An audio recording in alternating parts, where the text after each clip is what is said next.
El fin de la historia. El Señor ha revelado la profecía para anticiparse a la historia. La historia es sencillamente el cumplimiento de la profecía y la profecía es la antesala de la historia. Tenemos dos cuadros, el cuadro de la profecía y el cuadro de la historia. El cuadro de la profecía ya está completo. El Señor ha revelado lo que ha de ocurrir hasta la eternidad, pero el cuadro de la historia se está completando. Pero cuando vemos los dos cuadros, el de la profecía y el de la historia, vemos que el que se va formando en la historia es exactamente igual al de la profecía. Entonces la historia nos confirma la veracidad profética y por ello necesitamos comprender que estamos a las puertas del fin de la historia. Nos remontamos a los días de Daniel. Daniel, el profeta, fue llevado cautivo a Babilonia y al ser llevado cautivo a Babilonia, allí el Señor le permitió una experiencia maravillosa. El rey del momento, Nabucodonosor, que era el emperador mundial, tuvo una inquietud. ¿Qué sucedería en el futuro? Y el Señor le reveló esa inquietud y se lo reveló a través de un sueño. Pero al rey el sueño se le olvidó. Y al olvidársele el sueño, se despertó congestionado, preocupado, angustiado de qué era el sueño y cuál era su significado. Mandó a llamar a los sabios de su reino. La Escritura dice que eran encantadores, caldeos, magos y adivinos. Todos profesaban conocer el futuro. Lo que los diferenciaba era el medio por el cual profesaban obtener ese conocimiento. Los caldeos, por ejemplo, son los padres de la llamada alquimia, que dice que a través de la ciencia, especialmente de la alquimia, conocían el porvenir. Los encantadores decían tener contacto con los muertos y a través de ellos conocer el futuro. Otros eran los astrólogos, los que decían conocer el futuro a través de las estrellas y los astros. Y los magos, que a través de ritos y hechizos decían conocer el futuro. Cuando Daniel entonces recibe este llamado a ser muerto también con ellos, porque el rey ve que ellos son engañadores, ninguno de ellos pudo explicar el sueño. Cuando son presentados ante el rey, le preguntan, ¿qué tiene el rey? El rey dice, tuve un sueño que me impactó profundamente, pero me olvidé del sueño. Decidme el sueño y decidme la interpretación. Ellos insistieron y el rey les dijo, si ustedes me cuentan el sueño, recibirán dones y riquezas y gran gloria en el reino. Pero si no me lo cuentan, ustedes morirán, sus familias también, y todo lo que tienen se convertirá en muladar, un basurero. Entonces ellos estaban entre la espada y la pared. Eran las dos circunstancias en las cuales el ser humano no puede fallar: riquezas y honra o la muerte. Y ellos tenían que escoger cuál de las dos. Tenían la opción de riquezas y honra. Si fuera verdad lo que profesaban, se podían haber vuelto riquísimos en ese momento, pero demostraron que eran falsificadores, fraudulentos, cuando expresan y dicen, lo que el rey pide, ningún rey, señor, ha pedido jamás a ningún mago, caldeo o astrólogo en ningún lugar de la historia. Y realmente lo que el rey pide, solo lo conocen los dioses, cuya morada no es con la carne. El libro de Daniel, capítulo 2, dice que el rey se llenó de ira y mandó a matar a toda esta gente y a aniquilar su familia. Para algunos es extraño este decreto y hasta abusivo. ¿Cómo los manda a matar? ¿Por qué?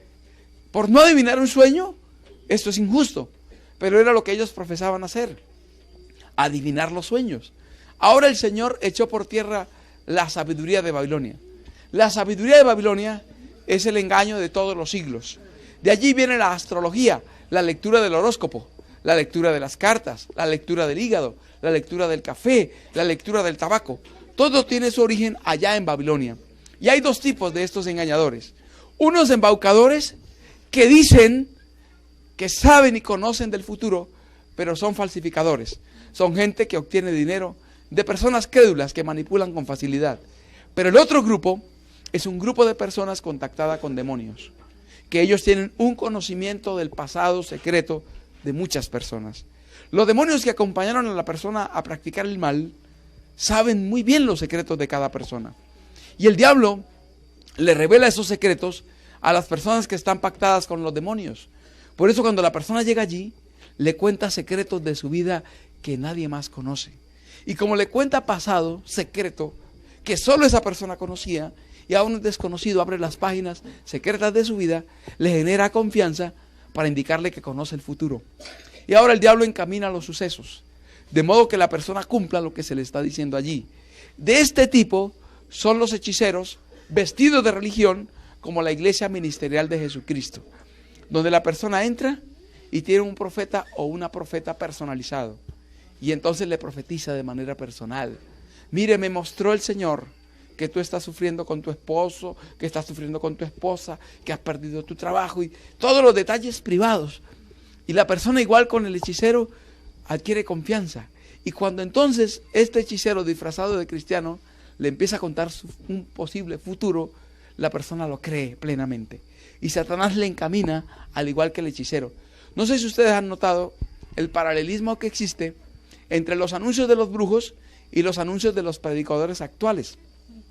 El brujo dice, venga, le recuperamos el amor perdido, le traemos el amor perdido, se lo traemos y se lo atamos, le conseguimos el trabajo y le logramos el número de la lotería. Entonces ahora el predicador dice, y le curamos su enfermedad. El predicador dice, venga que aquí le traemos su amor. Venga que le curamos de su enfermedad y arreglamos su futuro. La única diferencia es que el predicador no ofrece el número de la lotería, pero el resto es exactamente idéntico. Entonces el diablo, a través de los siglos, ha tenido personas para engañar a la sociedad. Cuando entonces airado el rey ordena matar a todos estos engañadores, entre los sabios de Babilonia estaban Daniel, ¿quién más? ¿Quién más? Ananías, Misael y Azarías. Me gustan más los nombres en hebreo, porque los nombres en hebreo están vinculados con el Dios vivo.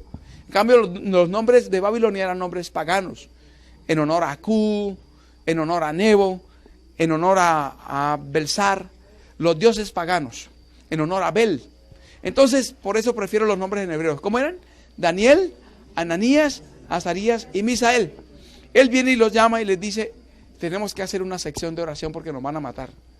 Daniel le preguntó, ¿y por qué nos van a matar? Por engañar al pueblo. ¿Y en qué lo hemos engañado?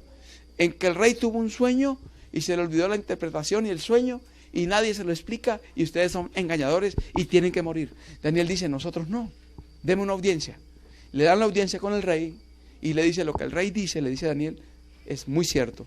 No hay ningún hombre que le pueda revelar lo que usted tuvo, ni el sueño ni su interpretación. Pero hay un Dios en los cielos que revela los misterios. Y hermanos, y esa es nuestra confianza, que hay un Dios ¿en dónde? En los cielos que revela los misterios. Entonces Daniel se va e invita a una sección de oración con sus amigos. Y todos claman al Señor y en sueños Dios le revela a Daniel la interpretación profética. Hay algo que todos nosotros debemos tener claros. Nosotros tenemos dos características que nos diferencian del mundo religioso. Guardamos el Santo Sábado y somos vegetarianos. Uno nos vincula con Juan y el otro nos vincula con Daniel. Juan era guardador del sábado y en sábado se le reveló el Apocalipsis. Apocalipsis 1:10 dice, estaba yo en el Espíritu en el día del Señor. El día del Señor allí mencionado en el que estaba él, era en una condición de fervor tal en el sábado que estaba pensando en el diluvio. Estaba en la isla de Patmos preso, veía las olas del mar y él pensaba en el diluvio. Y en ese pensamiento del diluvio dijo, uy, ¿cómo sería el diluvio? El poder de Dios. Pensando en eso, oyó una voz como de trompeta detrás de él. Y ahí cayó postrado a los pies del Señor. En sábado. Una vez hablaba con un cura, sacerdote católico, y entramos al tema del día del Señor. Y ¿ustedes por qué guardan el domingo? Domingo dice, viene de Dominis, Señor. Dies Dominis. El domingo es el día del Señor. Y de Dominis, Señor, viene domingo. Así, por eso guardamos el domingo. Yo le digo, qué folclórico. Pero la Biblia no fue escrita en latín. La Biblia fue escrita en griego. Y el griego en Apocalipsis 1:10 no dice Dies Dominis, sino Kuriake Emera. El día del Señor, pero en griego. No está definido si es ahí en ese texto, si es domingo, lunes, martes, miércoles, jueves, viernes o sábado. La Biblia, que se interpreta a sí misma, nos aclara entonces cuál es el día del Señor.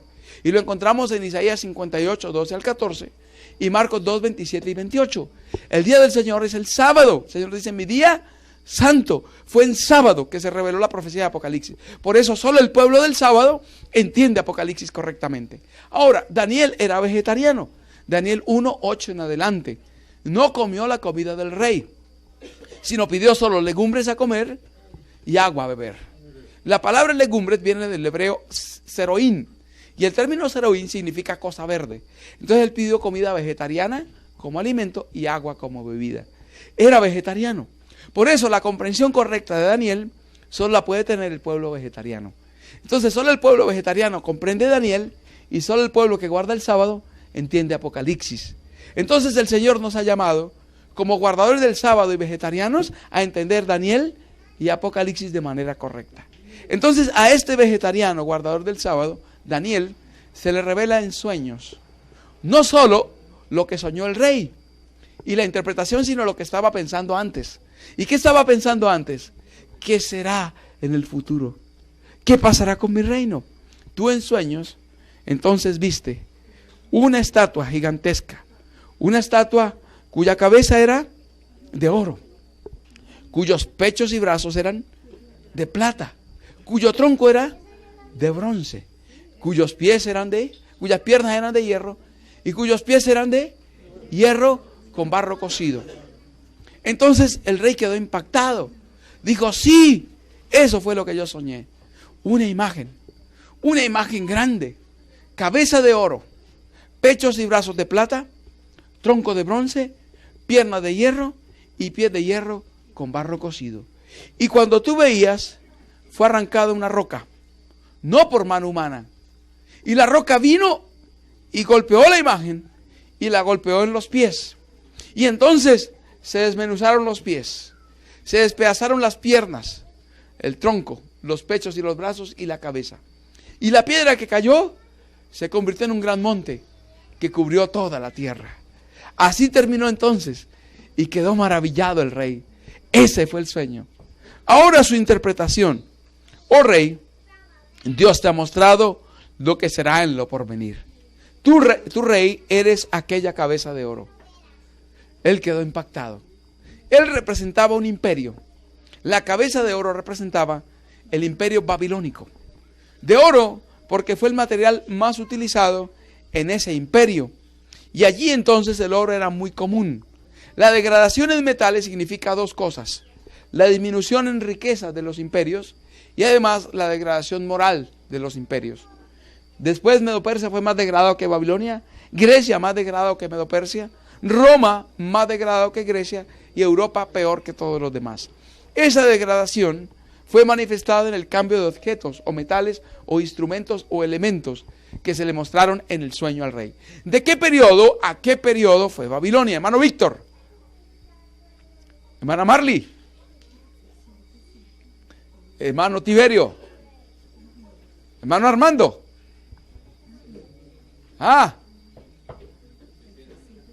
Hermano Ever. 603. ¿Está correcta la fecha de hermano Ever? 606. 606 al año 538 fue el periodo de mayor dominio del imperio babilónico, desde Nabucodonosor hasta Belsasar. En ese periodo de tiempo, que abarca prácticamente la vida de un hombre, Daniel, 70 años, casi 70 años, vino el imperio de su gloria, de su gran grandeza, de su poder glorioso, de su grandeza, de su imagen maravillosa, a su decadencia. Y aquí termina. Luego los pechos y los brazos de plata representaban a los medos y a los persas, dos reinos unidos en uno más fuerte que el otro. Generalmente tenemos un brazo más fuerte que el otro. Algunos son zurdos, otros somos diestros. Generalmente el brazo derecho es el más fuerte. Eso representaba los dos brazos, Medo-Persia, dos reinos unidos en uno. Y luego el tronco, Grecia. Grecia viene a reemplazar a Medo-Persia. La zona de representación de bronce estaba vinculado con dos aspectos. La zona, el bajo vientre, la zona de las pasiones humanas, lo que representaba que iba a ser un imperio dedicado a las pasiones. Y el bronce, el metal, representaba la gloria del arte que tendría ese imperio. También entonces los cascos y escudos de Grecia eran específicamente de ese material, del bronce. Luego vendrían las piernas. Entonces, Medo-Persia, ¿qué año, hermano David?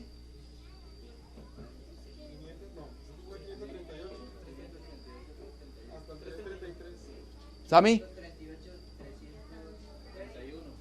31. 538 al 331. Ese fue el periodo de dominio medo-persa.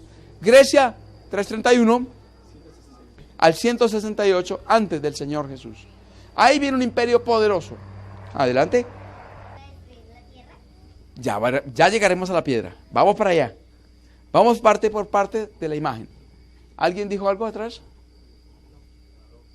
Bien. Entonces, las piernas de hierro representan el poderoso imperio romano. El hierro desmenuza, destruye y despedaza. Así el imperio romano vendría para despedazar y destruir. Pasado entonces el imperio griego, Roma toma el poderío. Del año 168 a.C. al año 476 después de Cristo. Entonces traspasa del mundo antiguo al mundo nuevo, de antes de Cristo a después de Cristo. Es el imperio que está gobernando cuando nace el Salvador del mundo.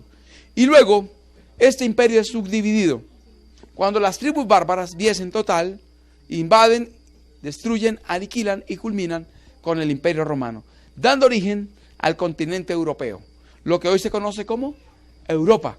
Entonces, aquí los pies representan Europa. En los días de los pies cae la roca. Es decir, Europa llegaría a un dominio mundial, a un control mundial en el aspecto económico, a un crecimiento como nunca antes se había visto en Europa. Y eso se logró cuando se formó la moneda común europea, el euro. Se formó la Comunidad Económica Europea, se estableció el euro, y Europa se convirtió en una macronación. Diversas naciones, los 10 dedos, uniéndose. Pero la profecía dice algo interesante, que se mezclarían, pero no se unirían. Así como el barro no se une plenamente con el hierro. Dos elementos diferentes. Y cuando vino el Brexit de Inglaterra, yo dije, amén. El Brexit, Inglaterra sale de la Comunidad Económica Europea, en cumplimiento de la profecía, que estarían mezclados, pero nunca unidos de manera uniforme, como los Estados Unidos de Norteamérica. Nunca estaría Europa así. Esto querían los europeos, pero estaban guerreando contra un plan divino, contra una revelación divina. Estaban guerreando contra una profecía. Querían unirse en un solo bloque con una sola constitución. Pero Inglaterra dijo, no. Y vino el Brexit. Inglaterra sale de la Unión Europea cumpliendo la profecía. ¿Qué falta de todo esto básicamente? Según Daniel 2, que caiga la roca, que venga del cielo la roca no cortada por mano humana. La roca es Cristo Jesús. Entonces el Señor Jesús viene en su segunda venida, en el momento final de Europa, golpea sus pies, destruye Europa, aniquila lo que queda de los vestigios de Roma, Grecia, Medo-Persia y Babilonia.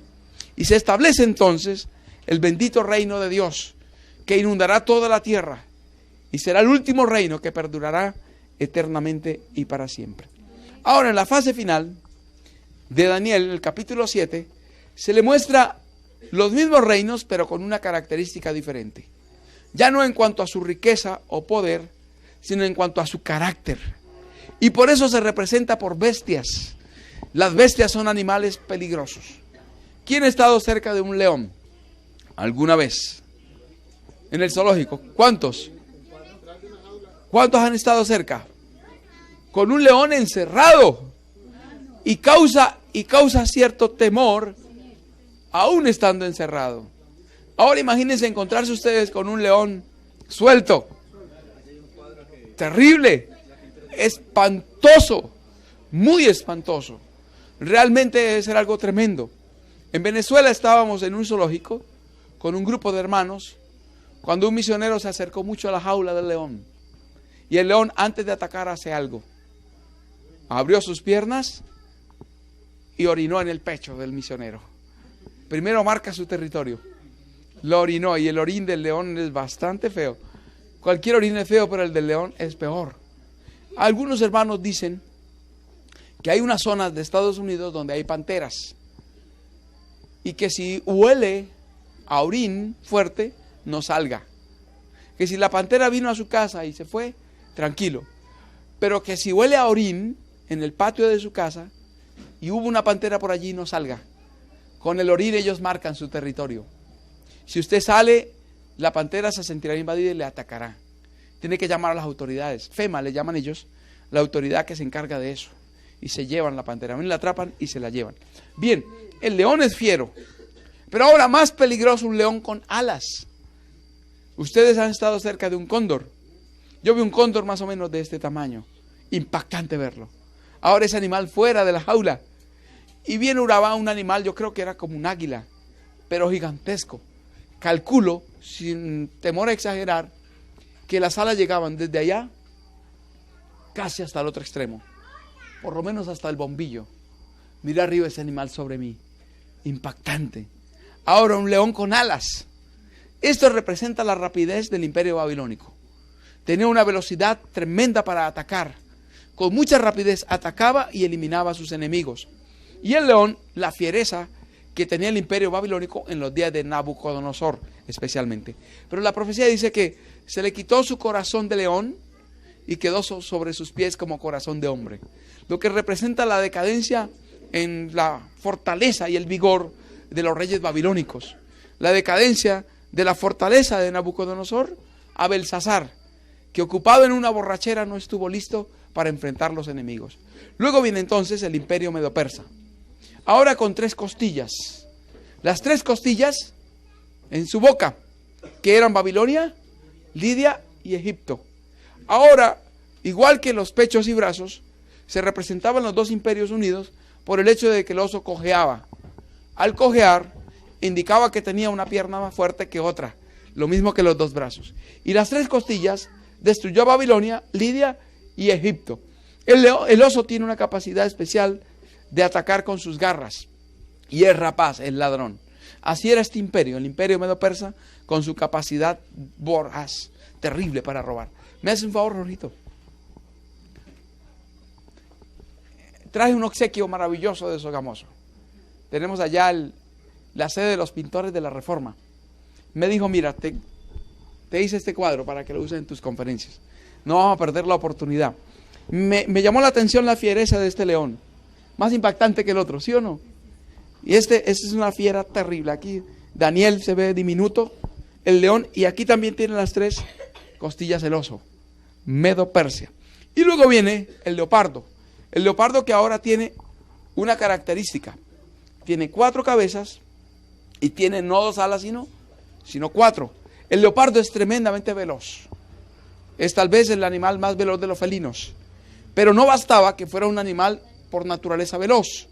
Tenía que ser más veloz y por eso se le puso alas. Pero no bastaban 2, sino que había que colocarle 4. Y era la velocidad del leopardo. Una velocidad tremenda. Así era el ataque de Alejandro Magno. Un hombre que admiró al mundo con sus estrategias bélicas. Desde muy pequeño se le vio la habilidad guerrera que iba a tener. En una oportunidad, el caballo que nadie domaba, Alejandro lo domó. Cuando todos se montaban por el lado equivocado. La sombra hacía notar al caballo que venía alguien a montarse y el caballo se asustaba. Alejandro notó eso, aún a su corta edad, lo giró hacia otro lado que no viera su sombra, lo montó y lo domó. Desde allí en adelante empezó a manifestar actitudes que otros seres humanos no manifestaron. Pero al igual, el tronco de bronce, las pasiones, este hombre se cuenta que fue uno de los primeros generales famosos en ser homosexual. Tuvo de amantes varios de sus generales en su degradación y pecaminosidad. Y él muere, y entonces las 4 cabezas eran los 4 generales que quedarían reemplazando a Alejandro Magno, aspecto que veremos más adelante. Luego viene la bestia espantosa. Así la pintó Nicolás. Un poco diferente a las que siempre pintan, ¿no? Porque no dice qué tipo de bestia era. Solo dice bestia espantosa. Es tan terrible ese imperio que el Señor no encontró cómo mezclar animales en el reino animal para dar una indicación de la voracidad destructora de ese imperio. Y esto representa entonces el imperio romano. Tenía sus uñas de hierro y sus dientes de hierro también, con una voracidad terrible. Dice que todo lo despedazaba, lo trituraba y lo que quedaba las sobras lo hollaba con sus pies. Era capaz de destruir donde quiera. Atacó a Palestina, tomó a Israel y encontramos que era el imperio que dominaba cuando vivía el Salvador. Es el mismo imperio que mató al Señor Jesús. El romanismo enseña que los judíos mataron a Jesús, pero no, la Biblia que nos enseña que al Señor Jesús lo mataron los romanos. Hubo influencia judía, pero realmente ¿quién lo mató? Los romanos. Los romanos son los asesinos del Salvador. Y son los asesinos del Evangelio del Salvador. Por eso lo más opuesto al amor es Roma. ¿Se han notado, no? Roma al revés, ¿qué es? Amor. Y amor al revés, ¿qué es? Roma. Lo más opuesto al Evangelio del amor es Roma. Desde allí está la enemistad, Roma pagana y Roma papal. Y aquí está representada la Roma pagana, y los 10 cuernos representaban también las 10 naciones europeas. Y allí había un cuerno pequeño que tenía ojos y boca que hablaba grandezas, blasfemias, y pensaría en cambiar los tiempos y la ley, y en su mano sería entregado el pueblo de Dios por tiempos y la mitad de un tiempo. Cuando estaba en el colegio en 10º, una mañana se levantó un compañero y leyó Génesis 1. Desde ahí he visto que Génesis es clave para muchas cosas.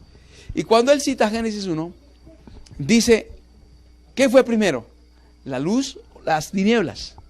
¿Qué fue primero? ¿Las tinieblas o la luz? Las tinieblas.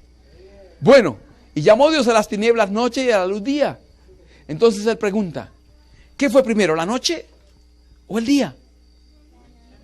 Wow, por primera vez en mi vida escuchaba eso. Y en la noche, claro, y él dijo, tienes razón. Y ahí lo callaron, siéntese, y lo sentaron. Pero eso me impactó. Y en el descanso hablamos con él y con un compañero adventista que estaba sentado a mi lado. Él era de la Reforma, el que hizo la predicación. Y ahí empezó la inquietud. Y me regaló el conflicto de los siglos. Y empecé a leer. Y ahí, entonces, empezó la inquietud por esta profecía. Los tiempos y la ley. Los tiempos. Ustedes han notado los meses, ¿no? Diciembre, ¿qué mes es? 12. ¿Pero diciembre viene de 12? De 10. Noviembre, que es el 11º mes, viene de 9. Octubre, que es el 10º de este calendario, viene de ¿qué? De 8. Y septiembre viene de 7. Tremendo. O sea que ni los romanos tenían este calendario. Ellos tenían septiembre era el 7º mes, octubre el 8º, noviembre el 9º y diciembre era el 10º. Enero era el 11º y a febrero era el 12º. Estaría hasta ahora por acabar el año romano. Parecido lo tenía Israel. Adar, que era el 12º mes, era entre febrero y marzo. Y Abib o Nisan entre marzo y abril. Por eso este año, a finales de marzo, se está celebrando la Pascua, que es la llamada Semana Santa. Entonces, y había 2 meses que no tenían los nombres que hoy tienen. Es lo que hoy llamamos julio. ¿Cómo se llamaba ese mes? El anterior a julio. No, julio y agosto. Esos 2 meses no existían. Julio se llamaba Quintilius, o sea, era el 5º mes. Pero un hombre llamado Julio César hizo investigaciones y, guiado por algunos sabios, estableció un calendario que se llama el calendario juliano. Juliano. Y él dijo, bueno, yo hice este calendario y en honor a mí voy a colocar este mes julio. Y ahí surgió ¿qué? ¡Julio! Ya no había Quintilius. Ya ese mes desapareció. Pero como yo soy grande, mi mes debe tener más días que el de los demás. Entonces, ¿qué hizo? ¿Qué hizo? Mi mes tendrá 31 días. 31 días. Entonces le quitaré un día a algún mes. ¿Y quién sufrió? Febrero. Y febrero quedó con 29. Ahora, posteriormente vino un hombre llamado Octavio. Y Octavio se le hizo llamar Augusto, sagrado o grande. Y él, como yo soy Augusto, entonces un mes se pondrá a mi nombre. Se llama agosto. Sistilios, el 6º mes, será mi mes. Ya no se llama Sistilio, sino agosto. Y yo no soy menor que Julio. Yo soy igual de grande que él y más grande. Entonces mi mes también debe tener 31. Y ahí vino el mes de agosto con 31 días. ¿Y a quién le quitó el otro? Pues a febrero. Entonces ahora quedó de 28.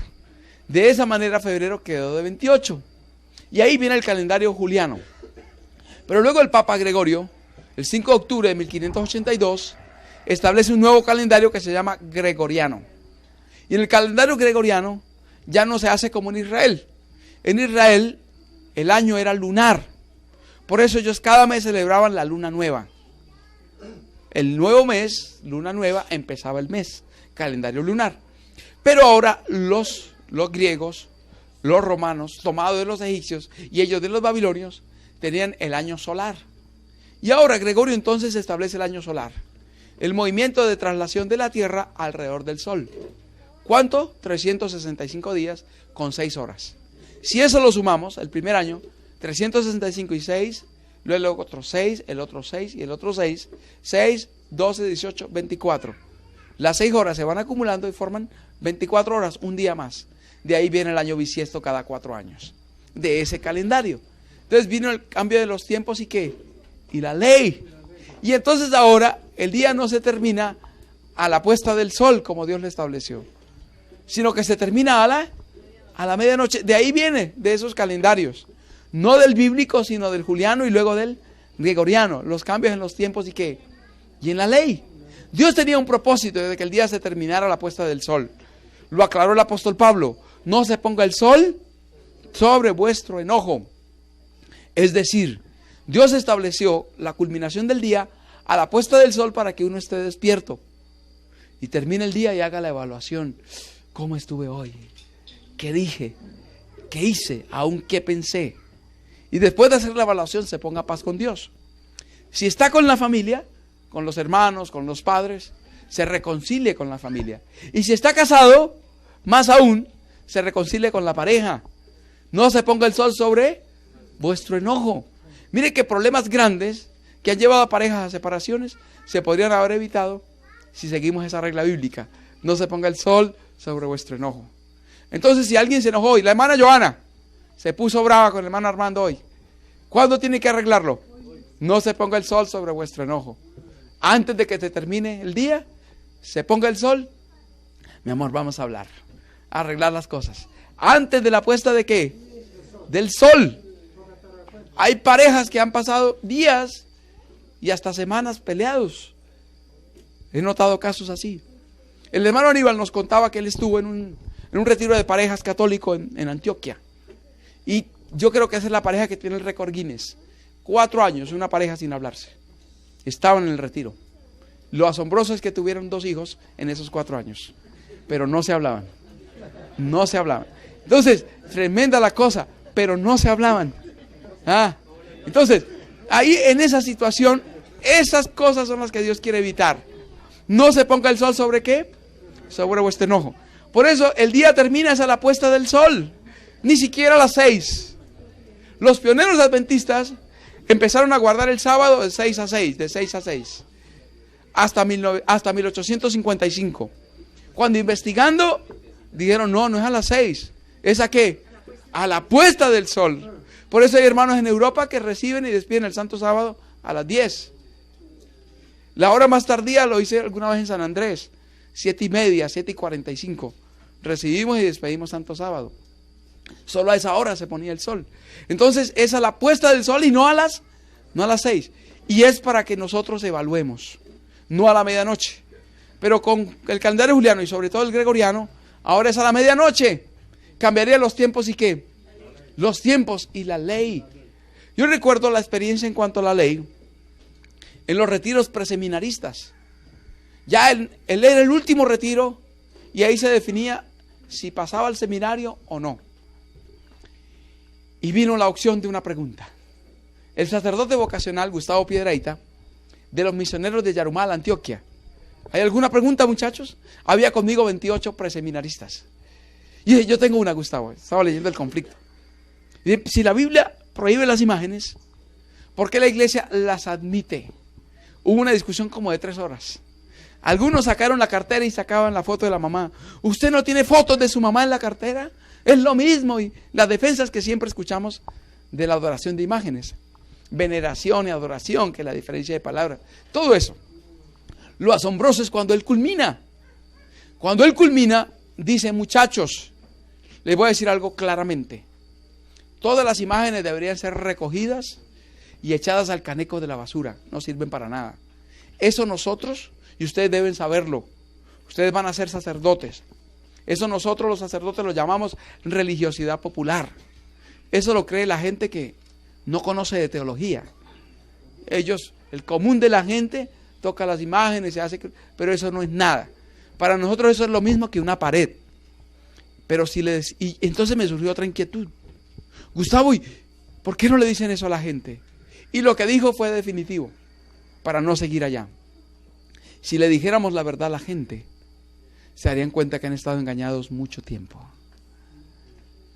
Yo dije, hasta aquí llegó mi carrera sacerdotal. No dije más nada. No pude decir más nada. Yo dije, terrible. ¿Saben que están engañando a la gente? Y lo siguen haciendo. Ahí regresé al pueblo, me despedí del grupo juvenil y salí a buscar la iglesia del Señor. Hermanos, cambiaré los tiempos y la ley.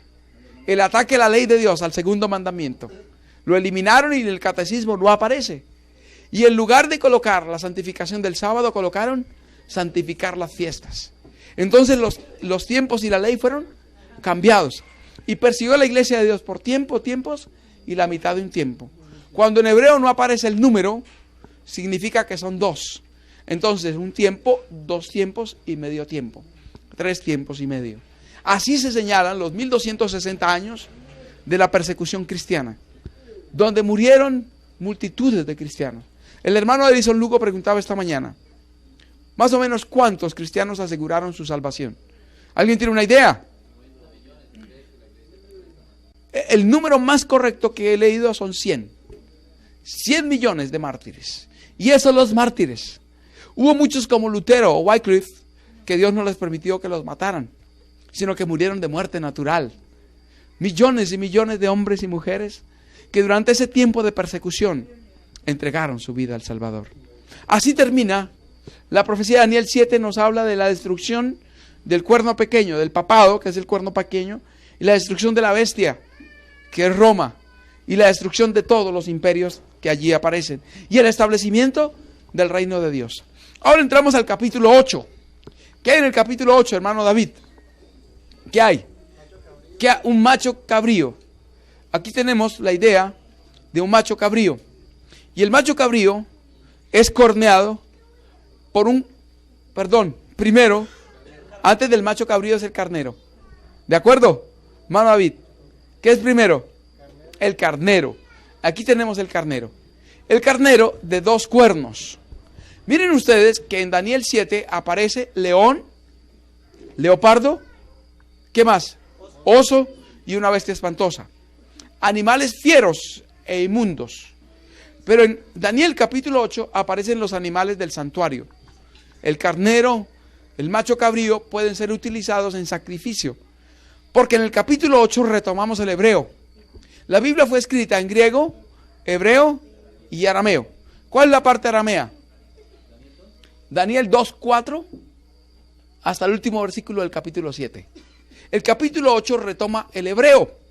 Y al retomar el hebreo, el Señor utiliza el simbolismo de los animales sacros del santuario. Y el primero que utiliza es el carnero de 2 cuernos, que representa a Media y Persia. Los medos y los persas, otra vez, con un símbolo diferente. Y ahora viene un macho cabrío. Y viene volando, sin tocar tierra. Y tenía un cuerno notable. Y ataca el carnero de 2 cuernos, lo tumba al suelo y lo pisotea bajo sus pies. El cuerno notable de ese macho cabrío es Alejandro Magno. Y el macho cabrío es Javán, dice allí mismo, es Grecia. Entonces Grecia resurge aquí en la profecía. En Daniel 8 dice que ninguna bestia podía parar delante de este carnero de 2 cuernos. Así está ubicando a Babilonia. Noten entonces que la secuencia de Daniel 2 se sigue en el 7 y ahora en el 8. Pero empieza directamente con Medo Persia. Ahora el macho cabrío con el cuerno notable, que es Grecia. Y ahora se cae ese cuerno y surgen 4. Los 4 cuernos son los 4 generales. Daniel capítulo 11 explica que son los 4 vientos, que el reino caería y sería entregado. Y no a su descendencia, sino que a otros. Y esos otros eran Casandro, Lisímaco, Seleuco y Ptolomeo. Y estos 4 entonces se dividen el reino de Grecia. Ptolomeo toma el sur, especialmente Egipto. ¿El sur de dónde, hermano Nazareno? ¿El sur de qué? ¿El sur de qué? El sur de Palestina. Ese es el punto cumbre. Noten bien, esta aplicación nunca cambia en el capítulo 11 de Daniel. Nunca. Nunca cambia. Atención a esto. Nunca cambia. La interpretación del reino del sur y del norte nunca cambia en todo el capítulo. En todo el capítulo. Si nosotros hacemos un cambio, estamos contra la aplicación inicial de la profecía. Y no hay ninguna evidencia en Daniel 11 que debamos aplicar rey del norte a alguien diferente o algo diferente que a quien domina el territorio del norte de Palestina. No hay otra posibilidad de interpretación allí. No existe. Entonces, Casandro, Lisímaco, Seleuco y Ptolomeo. Pero Seleuco ataca y vence a Lisímaco y Casandro. Y los dos reinos quedan rey del sur y rey del norte. A partir de allí, Daniel 11 se espacía en estos dos imperios. Y luego introduce los hijos de la iniquidad, que harán un trato con el pueblo de Dios. Entonces introduce al imperio romano, como otro poder. Pero quien controla la zona norte de Palestina es a partir de allí hasta el final del capítulo el rey del norte. Y quien controla el sur de Palestina, a partir de allí hasta el final del capítulo, es el rey del sur. No hay posibilidad de aplicar simbólicamente Egipto a nadie, ni simbólicamente Babilonia a nadie. Porque la interpretación en la profecía de Daniel 11 es territorial. No tiene simbolismo. O sea que no se le puede aplicar al ateísmo, ni se le puede aplicar a la confusión religiosa. Es decir, no se le puede aplicar a Rusia y al papado. Tiene que aplicarse a quien controla esta zona o a quien controla esta zona. Es la aplicación que empieza a partir de allí. Ahora, veamos. Ahora están así esas zonas. Allí el reino del sur, Egipto. Lo que era el reino del norte abarca Irak, Siria y Turquía principalmente. Reino del sur, reino del norte. Veamos los mapas comparados. Aquí está el reino del sur, aquí lo tenemos, y aquí el reino del norte. Aquí el reino del norte. Entonces, quien domine este territorio es el rey del sur. Quien domine este territorio es el rey del norte. ¿Entendido? ¿Quién domina en la actualidad este territorio? Religiosamente es una zona controlada por el Islam. Durante mucho tiempo Turquía extendió la religión islámica, especialmente por esta zona, el norte de África y gran parte de Europa, hasta que llegaron a España. Y en España nos dejaron algunas cosas, como que la guitarra es de origen árabe y traída por los árabes a España. Algunas palabras como ojalá, ojalá, ojalá, como hablan ellos, ¿no? Todo raro así, ojalá, como si tuvieran un problema en la garganta, los árabes. Ojalá, bueno, ojalá. Ojalá significa Alá quiera y quedó en el español. Entonces, siempre que yo puedo lo evito. A veces, como está tan acostumbrado uno a eso, ay, ojalá, no, como que ojalá. No, digamos otra cosa, Dios nos ayude a eliminar la invocación de Alá. No, porque Alá es un demonio realmente, el dios Akú, una religión pagana. El Islam no es otro tipo de religión correcta o adecuada, no, es un paganismo disfrazado de una religión monoteísta, pero es paganismo. Entonces, y de ahí viene el ataque de los árabes. Los árabes atacaron España y venían por África, y venían en barco, y atacaban España. Entonces los españoles tuvieron que esconderse. ¿Y cómo llamaban los españoles a esos árabes? Los moros. Entonces, para salir, ellos veían si había o no moros en la costa. Y de ahí viene el dicho, ¿hay o no hay moros en la costa? Va el muchacho a visitar, ¿está el suegro? No, ¿hay moros o no moros en la costa? De ahí viene ese dicho. De ahí viene el dicho, de moros en la costa. De los españoles en los días en que fueron invadidos por los árabes. Entonces, aquí tenemos el cuadro comparativo. Pero ¿quién controla militarmente esta zona? Que es el punto más importante. Encontré un artículo fascinante, el ajedrez político del mundo. Y el ajedrez político del mundo dice que hay naciones que controlan de manera directa a otra nación. Hay naciones que lo controlan por medio de otro. Hay naciones que las controlan por medio de movimientos guerrilleros o bélicos que introducen en esas naciones. Y hay zonas que controlan por el establecimiento de bases militares. ¿quién tiene más bases militares en esa zona? Estas son las bases militares de los Estados Unidos de Norteamérica. En todo el mundo, y principalmente en esa zona. ¿Quién controla el norte de esa zona? ¿Quién la controla? ¿Cómo se llama esta nación? ¿Se llama qué? Los Estados Unidos de Norteamérica. Estados Unidos controla la zona norte en aspecto militar. Miren ustedes, cuando Estados Unidos sufre el autoatentado de las Torres Gemelas el 11 de septiembre del 2001, fue utilizado como medio para controlar Irak. ¿Y por qué Irak? Por el petróleo de Irak. La astucia que utilizaron fue arguir que Irak poseía armas químicas. ¿Y era cierto? No. Ya fueron desclasificados los informes de Irak. ¿Y qué tuvo que reconocer en un libro el señor George W. Bush, el presidente de los Estados Unidos en ese momento? Que era falso, que fue solo una estrategia para apoderarse de Irak. ¿Quién entonces tomó el control de Irak? ¿Quién? Los Estados Unidos de Norteamérica. Siria. Bashar al-Assad, aliado de Rusia, no amigo de Estados Unidos, controlaba Siria. Pero ahora Estados Unidos quiso el control de Siria y utilizó el movimiento ISIS y otros movimientos terroristas para atacar el gobierno de Siria. Ahora vino una desbandada y una mortandad que ya vimos en las ilustraciones de esta mañana, cómo está Siria casi devastada. Pero un dato interesante, desde finales de diciembre del año pasado, el ejército ruso se está retirando de Siria. ¿Quién está quedando ahora con las puertas abiertas para controlar allí? Los Estados Unidos de Norteamérica.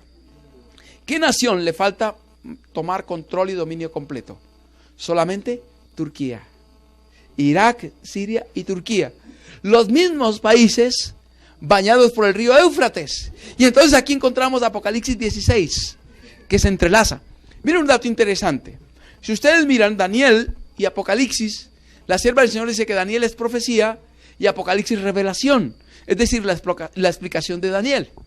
Encontramos a Babilonia, Medo-Persia, Grecia y Roma pagana en Apocalipsis 13. La bestia de Apocalipsis 13 está allí mezclada. ¿Qué tiene? Patas de oso. ¿Qué parece? Un leopardo. ¿Boca de qué? ¿Boca de qué? De león. Y tiene 7 cabezas y ¿cuántos cuernos? 10. Es la amalgamación de Daniel capítulo 7. Pero ahora viene una nueva bestia en Apocalipsis 13:11 en adelante. Se llama Estados Unidos de Norteamérica. Vemos allí en Apocalipsis 12 el paganismo, Roma pagana. En Apocalipsis 13, Roma papal. Daniel 7, la última bestia. Pero ahora, en el verso 11 de Apocalipsis 13, encontramos a los Estados Unidos. ¿Dónde están los Estados Unidos en Daniel? ¿Dónde está? ¿Dónde está? Miren, en Apocalipsis 11 está la Revolución Francesa.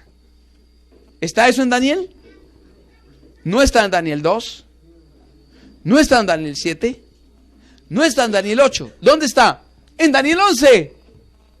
Apocalipsis 11 está en Daniel 11. La Revolución Francesa. No está en otro capítulo. ¿Está en dónde? Está en Daniel 11. Ahora, Apocalipsis 13:11 en adelante, que es la fase final, el último poder que utilizará el diablo. Apocalipsis 12 utilizó al paganismo. Apocalipsis 13 utiliza al papado, verso 1 al 10. Pero el último poder que utiliza Satanás es del verso 11 al 18 y es de los Estados Unidos de Norteamérica, en alianza y en beneficio del papado. Pero el instrumento directo, ¿cuál es? Los Estados Unidos de Norteamérica. Estados Unidos entonces es el último poder en controlar la zona dominada por el rey del norte. Por lo tanto, de acuerdo a la interpretación secuencial de todo el capítulo, el último rey del norte es los Estados Unidos de Norteamérica. Pero ¿qué dice la profecía en los versos finales? Durante un tiempo fue Turquía. ¿Por qué? ¿Por qué fue Turquía el rey del norte? ¿Por qué? Porque dominaba ¿qué? El territorio del norte. Aquí, toda esta zona que controlaba Casandro, Lisímaco y Seleuco, toda la tomó Seleuco. Y al controlar acá, Turquía entonces, al tener su imperio, al norte de Palestina, llegó a ser ¿qué? El rey del norte. Hubo un caso interesante en 1888. hay tres cosas que tienen que unirse: la lluvia tardía, el inicio del fuerte pregón, la ley dominical, Daniel 11. Y estos tres aspectos confluyen para que se dé el fin de la gracia: lluvia tardía, ley dominical y culminación de Daniel 11. La sierva del Señor dice que si en el 88 la iglesia adventista del séptimo día acepta la justicia por la fe, 2 años después había terminado la obra. Es decir, se había dado la ley dominical, estaba en proceso. La ley azul estaba en proceso. Y el pastor Alonzo T. Jones, el hermano Jones, fue al Senado americano para defender el sábado. ¿Estaba en proceso la ley dominical también? Sí. ¿Y estaba en proceso Daniel? Sí. Pero no se dio. No se dio. No se dio porque el pueblo adventista, a quien se le envió la justificación por la fe, no la aceptó, y la lluvia tardía no le llegó a ellos. Ya no tienen la oportunidad ellos. No se dio. Ya no es esa la iglesia de Dios. Ahora, quien era el rey del norte allá para 1890, ya no es. Ya no será el que cierra el capítulo final. Es el que está en este tiempo, cuando la ley dominical está por darse y la lluvia tardía está por caer sobre el pueblo de Dios. En este momento entonces los tres elementos se están uniendo. Ahora, ¿qué nos establece esto? Que el rey del norte establecerá sus tiendas en el monte deseable del santuario entre los dos mares. Daniel 9:16, el contexto del mismo profeta, dice: Jerusalén, tu santo monte. ¿Cuál es en el contexto del profeta Daniel el santo monte? Es Jerusalén. En el contexto del mismo profeta. La Biblia en el aspecto profético tiene que analizarse así. Cuando hay una profecía, el simbolismo debe explicarlo el mismo profeta. Si él no lo explica, debe explicarlo otro profeta. Y si ninguno de los profetas lo explica, debe estar en otro libro de las Escrituras. Pero la Biblia es su propio intérprete. Pero tenemos que ir al primer nivel. Y el primer nivel es Daniel. Y según el mismo Daniel, ¿cuál es el monte que se habla del santuario? Jerusalén. Entonces, ¿qué nos dice esa profecía?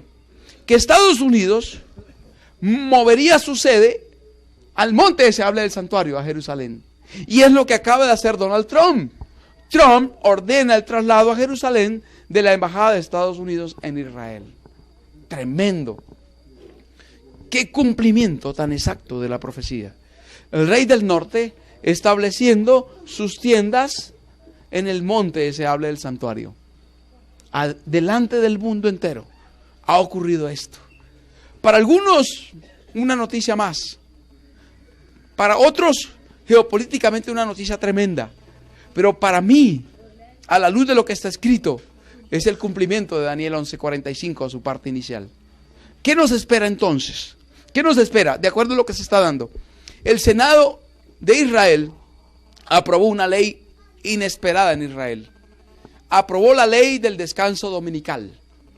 Ahora, en Israel se guarda el sábado y se descansa el domingo. Ya los 2 días. ¿Qué nos indica eso? Que Israel se está preparando para la ley dominical. Ahora, al establecer Estados Unidos su embajada en Jerusalén, la establece en el epicentro mundial del sábado.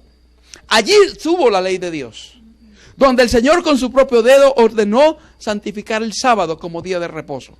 En el centro mundial del sábado, donde la verdad del sábado fluyó al mundo entero, allí Satanás hará su ataque final contra el sábado. Cuando Estados Unidos establezca la ley dominical, todas las naciones del globo seguirán su ejemplo. Está preparando el terreno para que en Jerusalén se guarde el domingo. Entonces, la fase final de lo que hace Estados Unidos es implementar la ley dominical en Jerusalén. Y una vez haga eso, verso 45, fase final, entonces vendrá su destrucción y no tendrá quien le ayude. La sierva del Señor dice en Maranata: a la apostasía nacional, la ley dominical, le sigue la ruina nacional. Entonces, cuando Estados Unidos haga eso, tanto en Estados Unidos como en Jerusalén, Estados Unidos, el centro mundial de la libertad religiosa, establece la imposición de la marca de la bestia y se quita la libertad religiosa y lo impone en Estados Unidos y lo impone en Jerusalén, el centro mundial del sábado. Y entonces, al hacer eso, se declara en guerra directa contra el cielo. Vendrá su destrucción y no tendrá quien le ayude. Daniel 12:1. Se levantará Miguel, el gran príncipe que está de parte de los hijos de tu pueblo, y será tiempo de angustia cual nunca fue desde que existe nación sobre la tierra. Mas en aquel tiempo será libertado tu pueblo, todos los que se hallaron escritos en el libro para vida. Apreciados, todo se está dando. Las profecías se están cumpliendo ante nuestra vista. El tiempo de gracia está por cerrarse. La culminación de la historia está a las puertas. El Señor viene y viene pronto. El pueblo de Dios en este momento debe estarse uniendo bajo la dirección del Espíritu de Dios para clamar por la lluvia tardía, para salir a dar el fuerte pregón y que estos sucesos se cierren para el regreso del Señor. Que Dios nos ayude a despertar. Hermanos, cuando esto ocurrió, el mundo se conmocionó. Yo estuve viendo noticias hace algunos días, videos. La última intifada, que es la ira santa, como lo llaman los musulmanes. Todos los países musulmanes se pronunciaron contra esta decisión de Estados Unidos. Pero también se pronunció Inglaterra. También Francia lo hizo en contra de Estados Unidos. Y todos reaccionaron en la ONU. Hubo una reacción internacional. Estados Unidos quedó solo con Israel. Quedaron solos en la ONU. Recientemente otro país, o Guatemala o Honduras, Honduras apoyó la decisión. Y Benjamín Netanyahu, el primer ministro de Israel, celebra que Jerusalén haya sido reconocido como capital. Hay un dato tremendo. Mire cómo el Señor ha detenido los vientos. Trump presenta un video de los presidentes que lo antecedieron y empezó con Bill Clinton. Hay una entrevista donde sale Bill Clinton y le preguntan, ¿cuál es la capital de Israel? Jerusalén. Le preguntan a George W. Bush, ¿cuál es la capital de Israel? Jerusalén. Le preguntan a Barack Obama, ¿cuál es la capital de Israel? Y él también dice Jerusalén. Él dice, todos ellos en su campaña prometieron reconocer a Jerusalén como la capital de Israel y trasladar la embajada de Estados Unidos a Jerusalén, de Tel Aviv a Jerusalén, pero nadie lo hizo. Yo lo prometí y aquí lo hago. No es porque él sea más que los otros, sino porque ha llegado el tiempo que esto se cumpla. Los vientos se están soltando.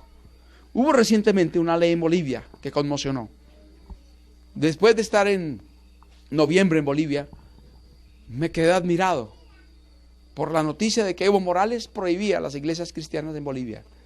Y hubo lugares donde llegaron a matar cristianos a iglesias. Hubo masacres de cristianos en Bolivia por esa ley. Pero la ley volvió atrás.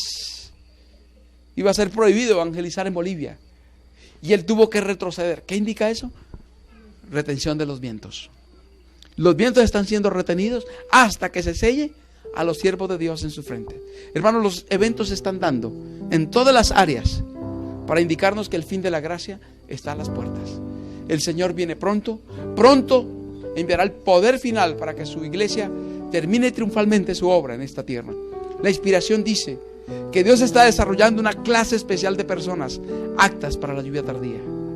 Dios quiera que estemos en esa clase especial de hombres, mujeres, jóvenes, niños, señoritas que van a ser utilizados por Dios para el triunfo final de la verdad. Que así sea y que Dios los bendiga. Amén.